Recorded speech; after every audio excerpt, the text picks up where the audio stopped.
国际新闻来关心希腊南部海峡，国发生难民船冰船的意外，已经造成79个人死亡，也有几百人失踪。这是今年上界严重的难民船难。伫咧南部海岸，船一台一台来来回回，船顶载是冰船的移民船被救起来人，医疗单位也伫咧岸边待命。当局表示，有真侪人已经不幸死亡。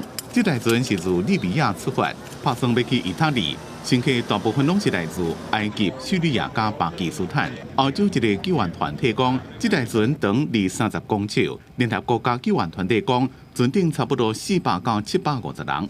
Πολύ φοβάμαι ότι θα είναι και μεγαλύτερος γιατί ήταν μεγάλος ο αριθμός των επιβαινόντων στο σκάφος, πολύ μεγαλύτερος. 海巡单位官员讲，13就看到这台船伫咧划希腊海峡的公海顶头，意大利官员有经过希腊，而且向真侪单位，包括欧洲国际边界管理署、联合国难民署汇报讲，甲板顶头一个船舱内拢客满人，而且拢无穿救生衫。海巡讲，因有甲这台船讲会当斗3工，验过阴霾。 在4透早，这台船的引领过江，船顶的人出现骚动，船向一边偏过去，尾啊规台船就变过去。被救起来人讲，船顶坐水台船逃难。Greece has done everything possible on this, is to crack down all these people.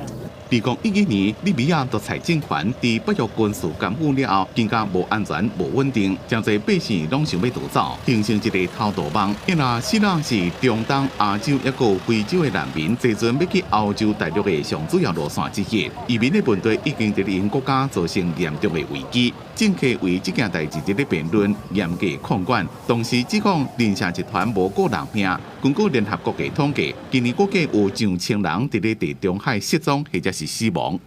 公司新闻黄文玲编辑。